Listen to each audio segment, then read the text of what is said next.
Chapter 1111. At the Kingston residence, Yale was pushing over everything on the desk. "You all are a bunch of trash. How could you let him escape when you had him surrounded? He suffered several gunshot wounds, Mr. Kingston. Even if he got away, he wouldn't survive for long. You don't have to worry about him. Dead, then where's the body? If he's alive, I want him here, and if he's dead, I want to see the body. Linus is already suspicious of me. If you don't find him before the Heaths get to him, I will be doomed." It didn't matter if Linus or Ethan was suspicious of him. There wasn't any evidence. The only witness was Jack. But his people looked all over Aldenvine and couldn't find him. It made Yale uneasy. "Mr. Kingston, there's no use getting all worked up over this. Our people are looking for him right now. We'll inform you as soon as we have any updates." Yale slumped into his chair and rubbed his temples. How did things turn out like that? "By the way, Mr. Kingston, I think the more important thing is that the Heaths are planning on having Ethan marry Miss Heath. They had brought that up several times in the past. That bitch Crystal only had eyes for Ethan no matter what I did for her." Yale was completely different from Ethan. He was very clear-headed. He didn't care about love or relationships. He only cared about his personal interests and bringing glory to his family. He started pursuing Crystal a few years ago. He knew that Mason would only entrust him with more power if he married Crystal. If that happened, he would be able to reach new heights and completely defeat Ethan. It was like Crystal was brainwashed. No matter how many times Ethan rejected her, she wouldn't give up on him. Mr. Heath was almost killed this time. If he stands his ground, Ethan might not be able to reject him again. It might be too late if we don't make a move. Yale lit a cigarette. His expression turned mysterious as he said, "Let me think about it." It was late at night when Ethan and Olivia finished doing it. His chest was still heaving heavily. They have done it countless times, but he could never get tired of it. Instead, he grew even more obsessive over Olivia's body. Especially when she just finished performing surgeries. She was practically glowing, so much so that he had the urge to hide her away. Olivia lay in his embrace. "The Heaths will never forgive you for that. What do you plan to do next?" Since Yale was just someone they brought into the fold to keep Ethan in check, it would mean Ethan was the man they wanted to marry Crystal. Yale was uneasy, but so were the Heaths. They just wanted things to blow over and convince Ethan to join their family. Even if Ethan rejected them this time, they would find another way to get him to say yes. "I'll deal with whatever they throw at me. As long as you're by my side, I do not fear anything." Olivia had changed her name and face. No one knew the relationship between them. It meant they were safe. Now that they didn't have a chink in their armor, their enemies were the ones in danger. Olivia saw that Ethan was confident. So, she didn't probe further. The next morning, she went into Jack's room and locked the door.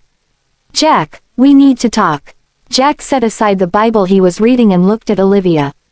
"I know what you want to ask. Can you tell me?" Olivia took a stool and sat next to him. "Do you have time to listen to a story?"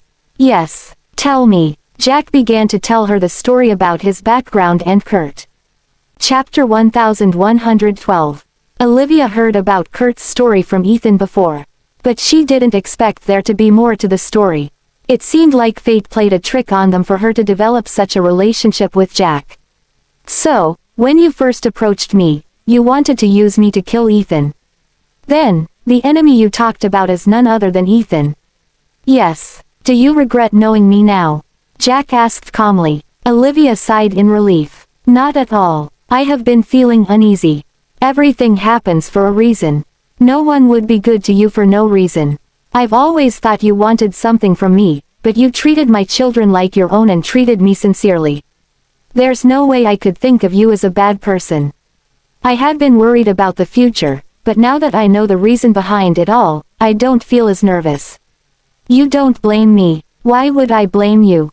If you wanted to raise the kids to become your pawns, you would have tried to convince them that Ethan was the enemy. But you didn't do that. You raised them well. They were born prematurely. So, you probably spent a lot of time and effort caring for them. They are brave, but they held on to their childlike innocence. You taught them well. I'm really grateful to you for that. As for me, you did everything you could to help in the past few years. I mean it when I say that I see you as my brother." Jack sighed. "I was reminded of my brother and me whenever I looked at the two of them. We were twins, too. Everyone said I would never survive to adulthood, but he was the one who died instead." Tears welled up in Jack's eyes. "I don't want the children to follow in my footsteps. So, I didn't teach them to hate. I let them grow up to be themselves. That's why I said you're a good man. Why would I blame you? What about now? Do you still want to kill him?" Jack looked into Olivia's eyes. "I never told you about it because I didn't want to put you on the spot. I know you've never forgotten about him all these years.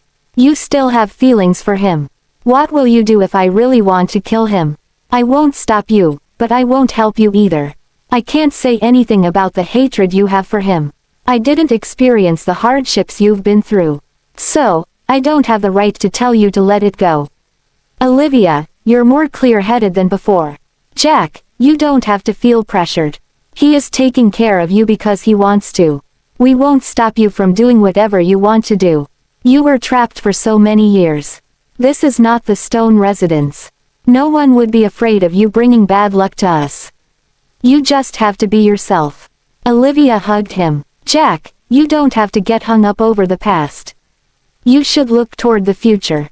She was very warm. It felt like the hugs that Kurt used to give him. Every time Kurt visited him at the church, he would tell him about the outside world. "Hey, Jack, when you get better, let's travel and see the world together, okay? Oh, and I have a very good friend. He's kinda your cousin in a way. I've never seen anyone as impressive as him. When you get better, I'll bring you to visit him. He'll surely be surprised to see that there are two of me."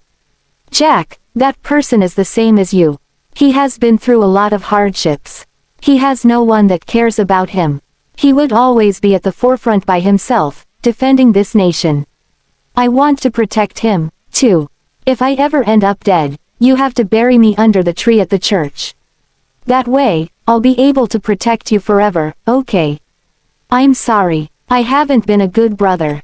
Jack pressed his hand on his chest. He was very gravely injured.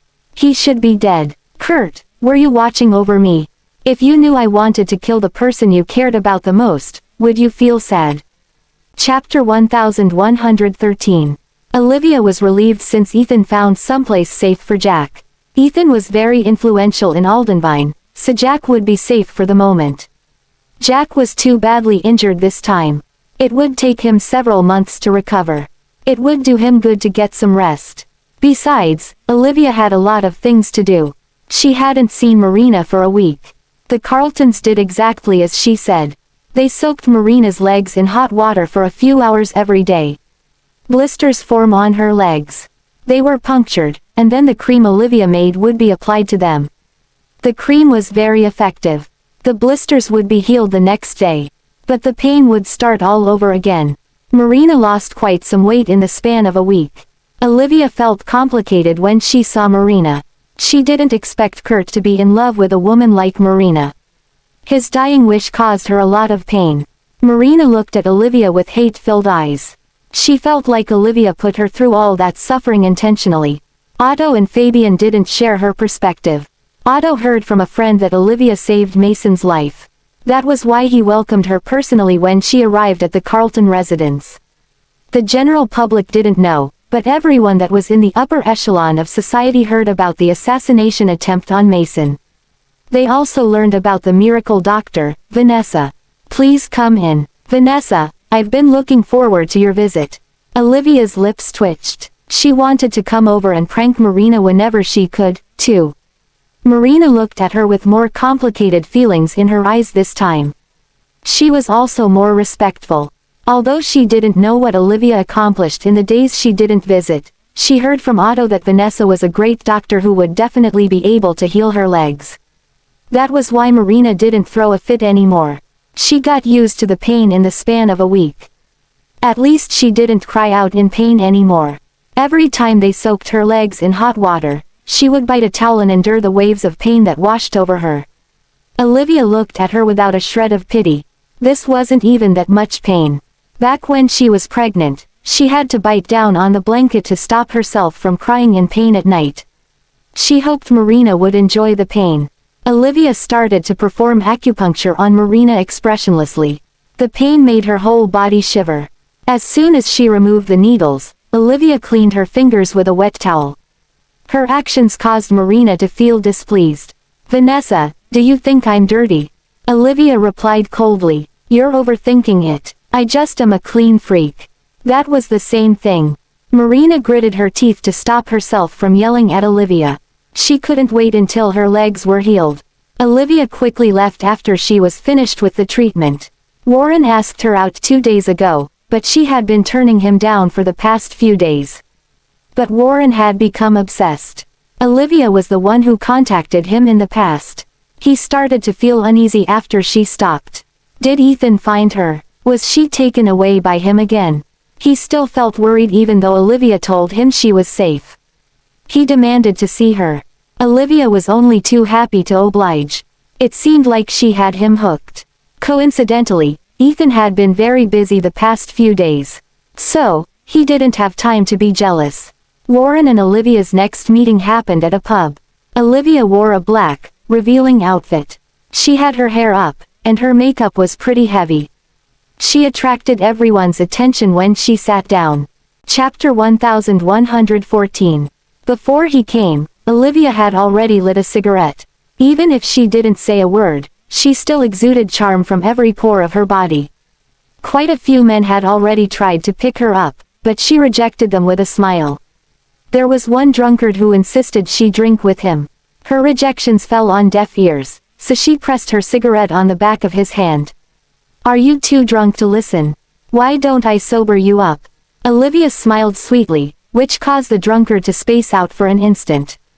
Then, the pain from the back of his hand snapped him out of it. He quickly drew his hand back. "Bitch, how dare you do that?" He raised his hand to slap Olivia, but he was stopped before he could touch Olivia. Warren had arrived. He twisted the drunkard's hand lightly and dislocated it. Warren looked at him coldly and said, "Scram." The drunkard had a feeling that Warren wasn't someone to be trifled with, so he scurried away while yelling, "This isn't over." Warren looked at the glasses before Olivia and frowned. "Why did you drink so much?" Olivia smiled. "Troubles of the heart. Can you drink? Drink with me if you can."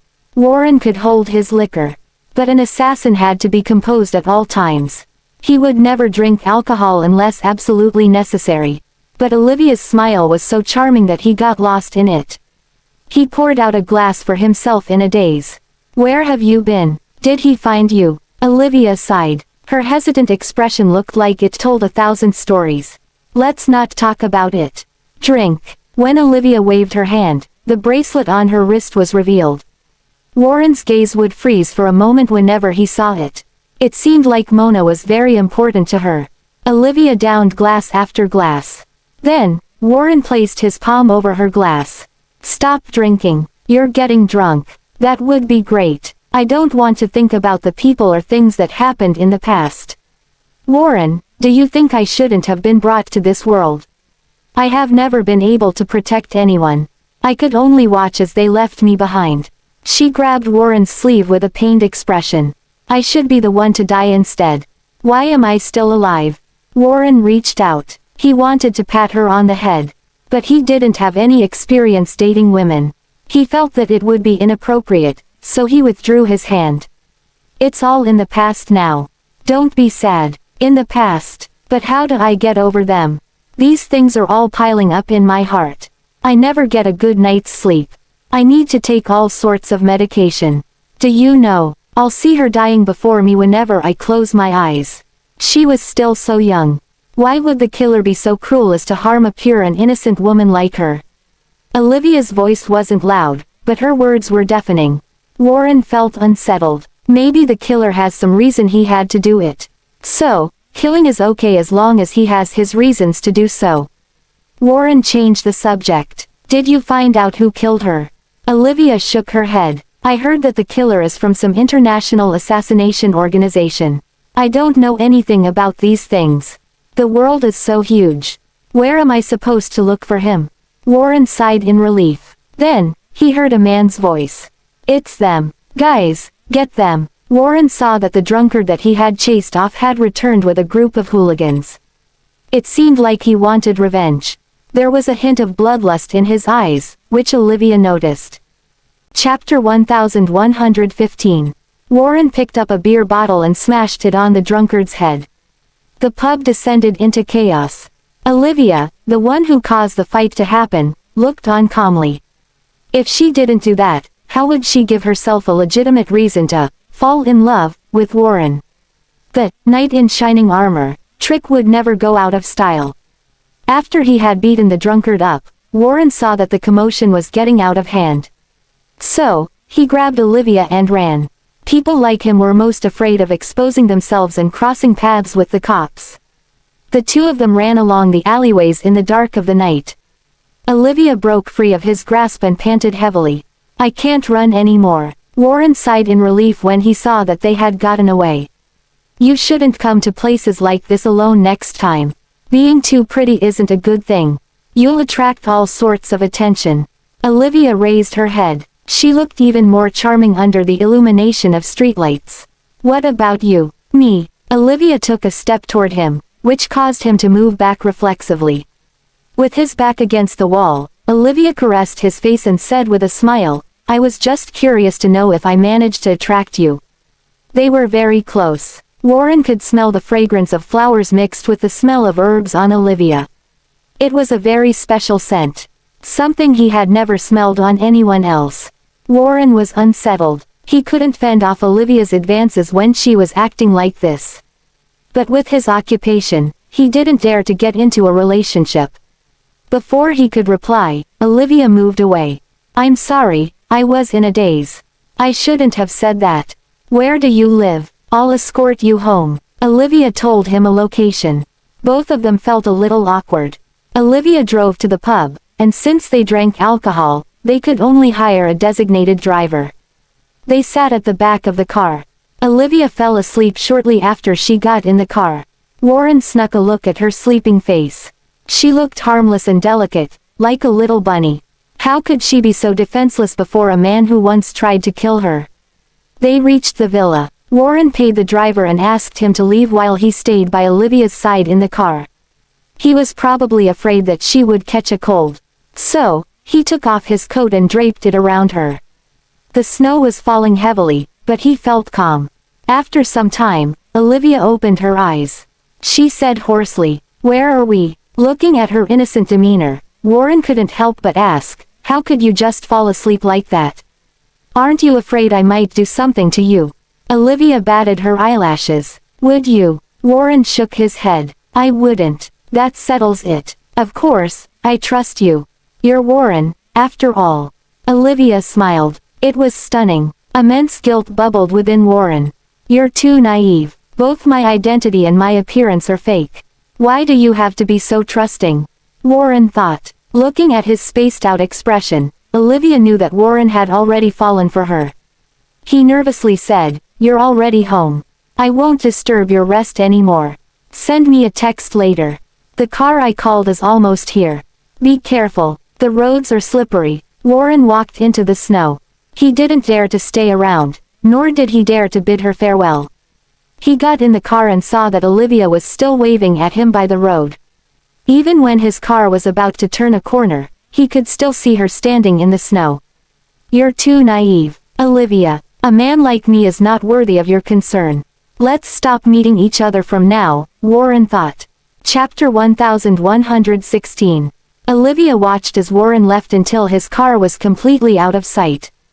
Then, the smile on her face faded, replaced with a cold, devilish expression. There was no way Warren could escape her grasp now. She quickly got out of the snow and entered the villa. As soon as she opened the door, the warm air from the house enveloped her. Ethan drew her into his arms and pressed her against his chest. "Liv, I leave you alone for one day, and you're out seducing other men." Olivia chuckled and wrapped her arms around his neck. She smiled. "The only one I want to seduce is you. You rascal." Ethan pressed against her lips and rubbed on them. "Don't do it here. Let's head to the bedroom," Olivia reminded. "Why not? There's no one here." Ethan placed her on the couch. I won't let you rest tonight since you're wearing such an outfit." He followed through with his words. Ethan ravaged Olivia relentlessly the entire night. Olivia lay on his heaving chest. "I heard something. Warren had crossed paths with the person who tried to kill me." "You want to learn the truth from him?" "Yes. Warren is the only person who has been in contact with the killer. He might know who the killer is. The killer hid himself very well. If he doesn't expose himself, it would be hard for us to find him. I've been following this lead for over 2 years." Ethan sighed. "I know nothing would happen between the two of you.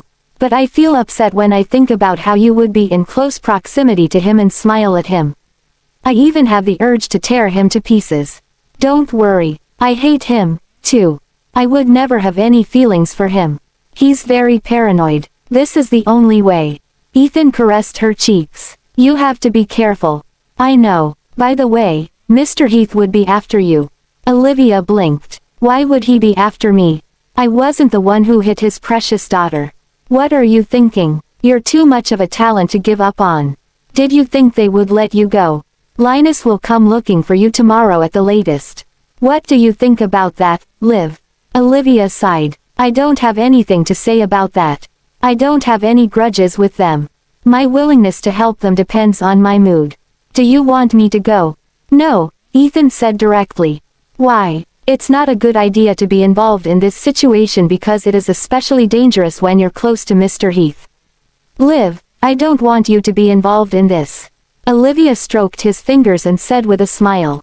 "But I would get some benefits if I worked for him, right?" "What do you want?" Olivia chuckled. "Who knows? But it's always good to have some security. Besides, I get to annoy Crystal by being there." "You want to do this because of Crystal?" Olivia touched her face. "Even if you've slapped her back for me, no one would understand how I felt as I waited outside your ward that night. You never planned to leave from the beginning. I've already cast the line. I want to land a big fish this time. You knew Linus would come looking for you. Those who know medicine might not be as good as me in terms of preparing nutritional meals. Even professional nutritionists might not be as good as me when it comes to that. I've already put so much effort into getting them accustomed to my services. They wouldn't allow me to leave so easily. But this time, I will demand more for my payment." A hint of ingenuity flashed in Olivia's eyes. It was all within his calculations. Chapter 1117. Olivia wasn't the naive young woman she used to be. The people in power had access to more intelligence and resources than normal people. It would be dangerous if she was close to Mason, but she could also acquire a lot more in return. The most important thing is that she could also help Ethan discreetly. She could play a crucial role in helping him manipulate the situation. Ethan was ready to get up before daybreak. Olivia wrapped her arms around his waist and nestled against his back. "Are you leaving?" "Yeah, I've been busy recently. You come here to spend the night despite being so busy." Olivia poked fun at him. Ethan turned around, drew her into his arms, and kissed her. "It's because you're too alluring. If I don't keep an eye on you, I'm afraid someone might take you from me." The two of them shared a long and passionate kiss. They had been indulging in their lust a lot. Since they abandoned their responsibilities, they were able to enjoy themselves more. Their lips parted after a long while. Ethan held her in his arms quietly for a few minutes. "Liv, I really just want to have you in my arms like this until the end of time." "That's too heavy of a promise." "I don't want that. This will do. You should go." Ethan's eyes darkened. He kissed her on the forehead. "Rest well. You can contact me if you need me." He got up to freshen himself up after he said that. He left before the sun was up. Olivia didn't get much chance to enjoy some peace and quiet. So, she slept for a few more hours. It was already the middle of the day when she woke up. Her phone vibrated several times. It was Linus calling. When she called again, Olivia picked up with a tired voice. "Hello." Linus was surprised. "You were still sleeping. I'm sorry. I didn't know." "Mr. Heath, how can I help you?" "I'm at your door, Vanessa. I want to see you. Please hold on for a moment." Olivia yawned and quickly made herself presentable. She changed her clothes before heading downstairs. There was a fleet of cars a short distance from the villa. The 001 plate of the black car in the front was very striking. Judging from the amount of snow that had gathered on top of the car, they had been waiting for quite some time. They didn't barge into the villa because they wanted to show her some respect. Olivia walked out into the snow. Linus got out of his car when he saw her. He extinguished the cigarette in his hand. Vanessa, sorry to keep you waiting, Mr. Heath. It's fine. Can we talk inside? If not, we can also talk in the car. It's okay. You can come in. Olivia led the way, and Linus followed her. The villa was immediately surrounded by people standing watch. It became stressful. I'm sorry. It's okay. I understand. Olivia noticed that Linus was very sophisticated despite his position of power. He was completely different from Crystal. He even took the trouble to put on galoshes when he entered the villa. Coffee or tea? I'd like some tea, thanks. Olivia sat at the tea table and started to boil some water to brew the tea. Are you here for Mr. Heath? Linus handed her a check. This is the payment for treating my father. Olivia glanced at the check. It was for $2 million. It wasn't too high, but it wasn't that low, either. He was very smart. He didn't offer an obscene amount, so Olivia wouldn't feel pressured when accepting it. I'll happily accept this. After she accepted it, Linus handed her a contract. Vanessa, I sincerely hope you can become my father's personal doctor. As for the terms, you can tell me whatever you want. Single quote. Chapter 1118. Olivia said calmly, Mr. Heath, I don't want to seem rude, but Mr. Heath is no longer in a critical condition. He just needs some time and care. His body would eventually recover. My presence wouldn't be needed. Besides, your sister doesn't want me around. I don't want to be the source of strife in your family. Since Linus visited her in person, he probably didn't just want her to treat Mason. He wanted a great doctor like her close by so she would be able to take care of any emergencies that might arise. A talent like her had to be kept close by. We've already been through that. My sister has been spoiled by our family. The things she said and did to you were very rude. I apologize in her stead. I guarantee that it won't happen again. Since you said that, I can get on board. But I have a few conditions. The first one is that I have some patients in other places, too. You can't restrict my freedom. Naturally, but since you would be working for my father, you have to be aware of some things even if we don't fully restrict your freedom. Of course, that's up for discussion. Is there anything else? I want to join the medical team and do research with them. Is that okay? That's perfectly fine. It's good that you have that drive to improve. We'll provide you with all the best resources to study medicine, but you need to acquire approval in advance if you want to leave the country. Olivia mentioned several more conditions, which Linus happily agreed to. All right, I don't have any other issues. Linus reached out. Then, I hope we have a fruitful relationship. They shook hands briefly. Linus' hand had more calluses than Ethan's. It was very rough. On the other hand, Linus didn't expect Olivia's hand to be so smooth, even though she was a doctor. Although their hands only touched for an instant, it was enough to surprise him. A person like him would shake hands with people, both men and women, quite frequently. It was the first time he touched such a soft and smooth palm. If you're okay with it, we should head back together. My father has gotten used to the herbal meals you made for him. He wasn't able to get used to the food other people made even if they followed your recipe. All right, let's go. Olivia didn't make a fuss. But I haven't had breakfast yet. Can you wait for 30 minutes? Go ahead. Have you eaten? Before he could finish his reply, his stomach started to rumble. He scratched his head. I haven't eaten. Olivia smiled. I knew it. Please wait for a moment. I'll make 2 plates of pasta, and we can eat together. Linus was stunned. This face of Olivia looked very plain normally. She could only be described as decent looking at best. But when she smiled, it felt like a pretty flower had bloomed. Olivia put on her apron and went to the backyard to get some basil and kale. Then, she started cooking up a storm, making all sorts of noises while doing so. 2 plates of pasta were quickly served. The ingredients were simple, but the food smelled amazing. Linus couldn't help but sing her praises. "You're such a great cook. No wonder my father misses her cooking. I've heard that you're stationed at the borders all year long. The conditions are harsh there, and you don't have many ingredients to cook.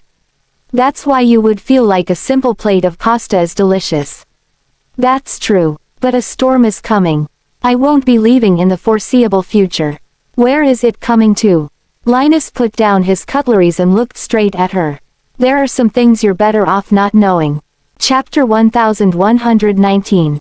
Olivia quickly replied, "I'm sorry. I was just making small talk." Linus regained his composure. "I was being too sensitive. Forgive me." Then, both of them fell silent. Olivia followed behind him. This man was so dense, even more than Ethan when she just got married to him. He was also very stern, but he wasn't a bad person. When they got out of the car, he even opened the door for her. "The roads are slippery. Watch your step." In his eyes, all women are frail. Olivia nodded. She remained polite and distant. Mason's face lit up with joy when he saw that Olivia had returned. "Vanessa, you're finally back. You haven't even made the angel food cake you promised last time." Olivia smiled. "I'll go make it now, then. There's no rush. You just came back. Take a break. Make me some tea." "Okay." Tatiana looked at Olivia. Mason had always been distant and cautious toward other people, but he treated her differently. At first, she was also grateful that Olivia had saved Mason's life, but she started to feel like something was wrong. Mason and Linus were too lenient with this woman of unknown origins. Mason was even reliant on her. In the 2 days Olivia was gone, Mason's appetite was visibly worse. He even said the food she personally made for him wasn't the same as Olivia's. How could a woman not overthink in such a situation? Especially since Linus was still single. She was worried that Mason would grow too fond of Olivia and decide to allow her to marry Linus. That would be a very bad joke. But Tatiana was more mature than Crystal. She wouldn't directly express her love or hatred for someone on the surface. She was very welcoming when Olivia returned. "Mason, you should let her rest a little since she just got back, but you are asking her to brew tea for you." "I'll brew the tea since I'm better at that." Olivia didn't try to stop Tatiana.